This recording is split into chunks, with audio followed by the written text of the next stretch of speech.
હું છું દિશા દેસાઈ Saturday.com ને અત્યારે અમે લોકો આવ્યા છીએ વલસાડના વલસાડપાડી વિસ્તાર ખાતે, જ્યાં છેલ્લા 1.5 કે 2 વર્ષથી એક બિલ્ડિંગ બન્યું એ પછી જાહેર રસ્તો જે છે વર્ષોથી ચાલતો આવેલો, અને આ રસ્તો જે અત્યારે તમે જોઈ શકો છો કે એક વેન આવે છે અત્યારે આ વલસાડપાડીથી વલસાડ તરફ આવવાનો રસ્તો છે, અને આની બીજી તરફનો રસ્તો જે લીલાપુર તરફ જાય છે અને જ્યાંથી હાઈવે કનેક્ટ થાય છે.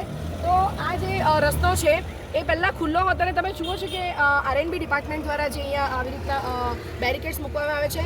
ખૂબ જ સુંદર દેખાય છે કે ફૂલ ને સુશોભનની વસ્તુ એમણે અહીંયા જે રીતના મૂકી છે, માર્ગ સરસ દેખાય છે. પરંતુ જે સ્થાનિક રહીશોની અવર જવરનો રસ્તો હતો એ રસ્તો બંધ કરવામાં આવ્યો છે. લીલાપુર તરફ જવાનો રસ્તો જ્યાંથી લોકો બહાર જતા હતા, અને અત્યારે એક જ એ લોકોને એન્ટ્રી એક્ઝિટ મળે છે, જેને લઈને વિડીયોમાં પણ આપણે જોયું કે અકસ્માતનો ભય રહે છે અને કઈ રીતે ટ્રાફિક જામ પણ થાય છે. ત્યારે અત્યારે સ્થાનિક રહીશોમાં ભારે રોષ છે અને એમણે અમારો સંપર્ક કર્યો સત્યડે ટીમનો કે તમે અહીંયા આવો અને શું પરિસ્થિતિ છે એ જુઓ. તો આપણે જાણીશું સ્થાનિક રહીશો પાસેથી.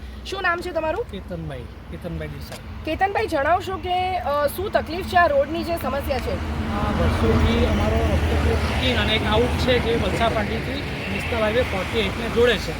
હવે એનો એપ્રોચ જે છે આ તમે જોઈ શકો છો કે રાઈટ સાઈડનો એપ્રોચ જે ચડવાનો છે, વલસાડ બાજુ જવાનો છે, એ ખુલ્લો મૂકવામાં આવ્યો છે, પણ લેફ્ટ સાઈડનો રસ્તો જે છે એ લીલાપુર બાજુ જાય છે એ રસ્તો એ લોકોએ સડનલી બંધ કરી દીધો છે. આજથી લગભગ 100-125 વર્ષ જૂનો રસ્તો છે અને એ લોકોએ બંધ કરી દીધો છે. તો અમારી એક જ માંગ છે કે આ રસ્તાને જો ખોલવામાં આવે તો આજે રસ્તામાં ઉપર જે ટ્રાફિક જામ થાય છે, એક્સિડન્ટ થાય છે, એ ટોટલી બંધ થઈ જાય. અને એમાં આજે આટલા વર્ષોથી અમારા વલસાડપાડીમાં લગભગ 5000 જેટલી વસ્તી છે, તો એને આવવા જવાનો રસ્તો તમે કેમ બંધ કરી દીધો? અને એની આગળ એક એપાર્ટમેન્ટ છે જે અત્યારે ડેવલપ થયું છે, ત્યાં તમે કેવી રીતે એન્ટ્રી આપી કે જ્યાં એક જ એપાર્ટમેન્ટ બનવામાં આવ્યું છે આગલી કીધું કે એ જગ્યાએ કેટલી એન્ટ્રી છે એપાર્ટમેન્ટ પાસે? એ જગ્યાએ 3 એન્ટ્રી છે. 3 એન્ટ્રી છે. હા, બરાબર. અત્યારે કેતનભાઈ આપણને વાત કરી કે ટ્રાફિક જામની સમસ્યા થાય છે, એ સિવાય અકસ્માત પણ અહીંયા થાય છે, અને અમને જાણવા મળ્યું છે કે 2 દિવસ અગાઉ 2 કે 3 દિવસ અગાઉ જ અહીંયા 2 અકસ્માત થયા છે. બીજા એક સ્થાનિક રહીશ આપણી સાથે. શું નામ છે તમારું?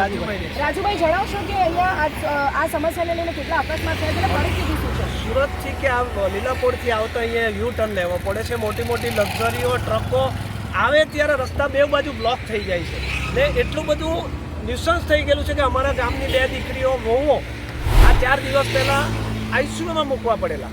અહીંયાથી જ અકસ્માત થયેલો અને એમને આઈસીયુમાં મૂકવા પડેલા.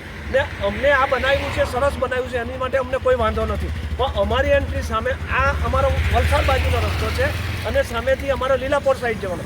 અમારી એન્ટ્રી હોય તો ત્યાંથી સુરતથી લીલાપુરથી આવતો સીધો ઉતરી જાય, એને યુ ટર્ન મારવો નહીં પડે, એને એની લીધે રસ્તો બી અડચણરૂપ થાય. એટલે આ તાકીદે અમારો એ રસ્તો ત્યાંથી ખુલવો જોઈએ. અમે આ મ્યુનિસિપાલિટીને કહીએ છીએ તેમ કે અમારો નથી, R&Bનો રસ્તો છે, R&Bએ કરવાનું છે. R&Bને મળીને એમના પટેલ સાહેબને અમે 4 થી 5 વાર મળી આવ્યા છે. અમને આશ્વાસન આપીને એમણે આજ સુધી એમને બતાવવામાં બી આવેલું, એમને અહીંયાથી ચડાવીને ઉતારીને એમને સ્થળ પર બતાવેલું, એમણે આવીને જોયેલું બી, પણ એમણે કોઈ પણ અત્યાર સુધીમાં પગલું લીધું નથી. તાકીદે આ ખોલવામાં આવે ને સાથી અમારી એન્ટ્રી ત્યાંથી મળી જાય એટલે યુ ટર્નનો અમારો પ્રોબ્લેમ મટી જાય. આ બી આ વેપારી માણસ છે, એમને બી પૂછો. આપણી સાથે અહીંયાના એક વેપારી પણ છે. જણાવશો અમને કે આ જે વાત કરી કેતનભાઈ અને બીજા ભાઈએ, શું પ્રોબ્લેમ છે? સાચી છે કે અમૃતસરમાં તમને યુટમાં તકલીફ પડે, આપણી વાહન ફાસ્ટ આવતો હોય એટલે એક્સિડન્ટ થવાનું જોખમ રહે છે. એટલે અહીંથી આ યુ કરીને અહીંથી આપી જાય તો તમને ઇઝી પડે. આગળ ખોલવાનું ને આગળનું પેલું બીજું છે ડિવાઈડર તમારે ચાલુ છે? હા, તે ચાલુ હતું એટલે ખોલી આપો બીજું ભાઈ. રાજુભાઈ, કેતનભાઈ અને અહીંયાના બીજા વેપારી છે, એમની જોડે વાત કરી. અત્યારે આપણી સાથે અહીંયાના સ્થાનિક રહીશ તેમજ જાગૃત પત્રકાર મુકેશભાઈ દેસાઈ પણ આપણી સાથે છે. મુકેશભાઈ, જણાવશો કે જે રીતે આ બિલ્ડિંગ બન્યું છે, બિલ્ડિંગનું નામ છે central park. Central park building બનવા પછી તમારો જે રસ્તો હતો એ બંધ કરવામાં આવ્યો છે, તો શું સમસ્યા છે? ને 3 દિવસ પહેલાં અહીંયા અકસ્માત પણ થયો છે. સેન્ટ્રલ પાર્ક એક બિલ્ડિંગમાં બન્યું છે જેના બિલ્ડરનું નામ છે દિનકરભાઈ પટેલ. એમણે પોતાના બિલ્ડિંગના સેલિંગ માટે અનેક આ વચ્ચે ડિવાઈડર ફૂલ ઝાડો સાથે કર્યા, બહુ સારી વાત છે. પરંતુ લીલાપુરથી જે વલસાડપાડી નીચે ઉતરવાનો રસ્તો એનાથી સદંતર બંધ કરાવી દીધી છે. એને માટે R&B ખાતાના નાયબ ઇજનેર પંચાલ સાહેબને મેં રજૂઆત કરી હતી. પંચાલ સાહેબે પણ એવું જણાવ્યું હતું કે હું તમને આ રસ્તો ખોલી દઈશ, પણ પંચાલ સાહેબ પણ હાથ ઊંચા કરી ગયા.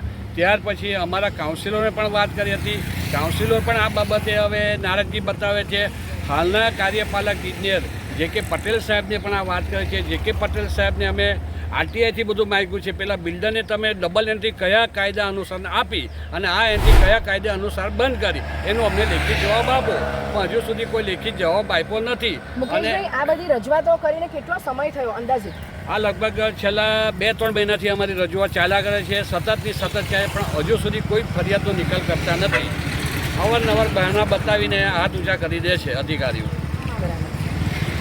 ખૂબ જ રોષ ફેલાઈ રહ્યો છે ને અત્યારે બીજા એક બેન પણ છે આપણી સાથે અહીંયા વલસાડપાડી ગામના.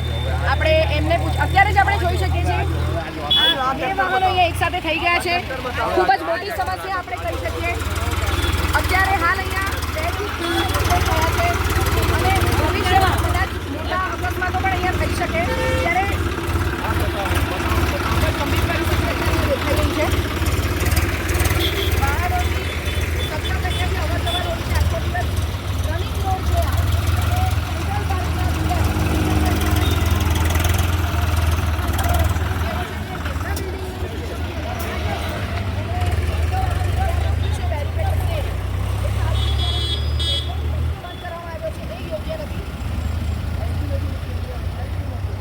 સેન્ટ્રલ પાર્કના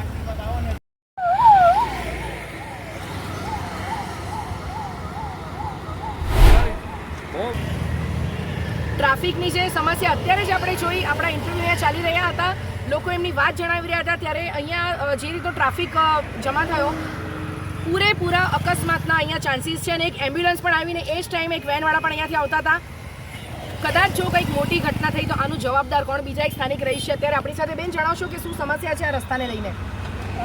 આ રસ્તાનો એન્ટ્રી એક જ સાઈડ છે. જેવી રીતે અમે જે લીલાપોર સાઈડ જવાની એન્ટ્રી જે છે એ અમારી બંધ કરી છે, એટલે અમારે યુ ટર્ન લઈને આવવું પડે છે. વારંવાર એક્સિડન્ટ થાય છે, એને માટે જવાબદાર કોણ છે? એટલે વારંવાર અમારા ગામના રહીશો જેમ કે મુકેશભાઈ છે, ગૌતમભાઈ છે, રાજુભાઈ છે, બધાએ વારંવાર રજૂઆત કરી છે, છતાં પણ એનું નિરાકરણ કંઈ કરતા નથી હજી બી. અમે ઘણા નગરપાલિકાઓમાં બી એ કર્યું છે, બધે જ કર્યું છે, પણ છતાં એનું કંઈ સોલ્યુશન આવતું નથી. એટલે એને માટે એ જવાબદાર કોણ? કાલે જ મારા બંને ભાભીઓને એક્સિડન્ટ થયો છે. બંનેને કસ્તુરબામાં રાખ્યા હતા. એકને માથામાં વાગ્યું છે, એકને પગમાં વાગ્યું છે. એની જવાબદારી કોણ લેશે? આવી રીતે અમારે આ વારંવાર જવાનું છે. આ જ રોડ છે અમારો ડેલીનો, તો એને માટેનું જવાબદાર કોણ છે? તો અમને જેમ બને એમ એનું અમને ત્યાંથી જગ્યા ખોલીને અમારી જે વર્ષો જૂની એન્ટ્રી છે એ ખોલો, એનું અમને જોઈએ છે બસ. આ બેને એમની જે વાત જણાવી ને જે અકસ્માત એમના પરિવારના સભ્યોનો થયો એ બી અમને જણાવ્યું અને ખૂબ જ આક્રોશ છે એમનામાં. અત્યારે બીજા એક ભાઈ છે આપણી સાથે. શું નામ છે આપનું ભાઈ? તમે વલસાડપાડીથી રહો છો? હા, વલસાડપાડી શોરૂમ છે સાગર ફર્નિચર. અચ્છા, આ જે રસ્તો બંધ કરવામાં આવ્યો છે હુસેનભાઈ, એને લઈને શું તકલીફ તમને લાગી રહી છે? એટલે તો આ ટેકરા પરથી જે ગાડી આવે એમને ફાસ્ટ ચલાવવું પડે, કેમ કે ટેકરો ચડવાનો છે કે સ્પીડની ગાડી આમ જાય તો અહીંયાની ગાડી દેખાય નહીં, એટલે અહીંયા ઘણીવાર ઘણા એક્સિડન્ટ થઈ ગયા છે. જે ત્યાંનો રોડ ખોલી દઈએ તો અહીંયાની ગાડી સીધી નીચે આવી જાય, બરાબર છે. તો બધા માટે નીચેનાવાળા છે એના માટે બધા માટે સવલત સારી પડશે. એટલે પબ્લિક ઘણી બધી પબ્લિક રહે છે. પબ્લિક ત્યાંથી લીલાપુરથી આવવા માટે અહીંયા ટર્ન મારવો પડે, તો અહીંયાથી સાધન ચડે અને અહીંયાથી ટર્ન મારે તો ટ્રાફિક બી જામ થાય છે. એટલે પેલો ખોલી દે સારું એમ. અને આ લાઇટ છે બહુ ટાઈમથી થાંભલા લાગેલા છે, તો હજી કાંઈ લાઇટ આવી નથી. અને હમણાં વચમાં વાત મળી હતી કે 8-10 દિવસમાં લાઇટ મતલબ આવી જશે. તો હજી 8-10 દિવસ બી થઈ ગયા અને 15 દિવસ બી થઈ ગયા, હજી કાંઈ સોલ્યુશન નીકળ્યું નથી. ખૂબ જ અહીંયા રોષ જોવા મળી રહ્યો છે સ્થાનિક રહીશોમાં. અને વલસાડપાડી ખાતેથી આ જે રસ્તો છે, એક રસ્તો વલસાડ તરફ આવે છે ને એક લીલાપુર તરફ જાય છે. સ્ટેટ હાઈવે આપણે કહીએ ને પછી આગળ જઈને રાષ્ટ્રીય ધોરીમાર્ગ નેશનલ હાઈવે સાથે કનેક્ટ થાય છે આ રસ્તો. અહીંયા આ રસ્તાની સામે આપણે જોઈએ તો એક લગનની વાડી આવેલી છે. તો રામલલ્લા મંદિર અને લગનની વાડી છે અહીંયા. આ ગમે ત્યારે જો અહીંયા લગ્ન પ્રસંગે કંઈક હોય તો એમની જે એન્ટ્રી છે આ ગેટ ખોલવામાં આવે ત્યારે પણ તકલીફ થઈ શકે. અને અત્યારે જ આપણે જે રીતે વિડીયોમાં પણ જોયું કે ટ્રાફિકની જે મોટી સમસ્યા હતી, બરાબર, તો એ ક્યારે સોલ્વ થશે અને આનું જવાબદાર કોણ? જો તમે આ વિડીયો ફેસબુક પર જોઈ રહ્યા છો તો લાઈક અને ફોલો કરો, અને યુટ્યુબ પર જોઈ રહ્યા છો તો અમારી ચેનલને સબસ્ક્રાઇબ કરો. સત્તરે.com આઝાદી સમાચારોની.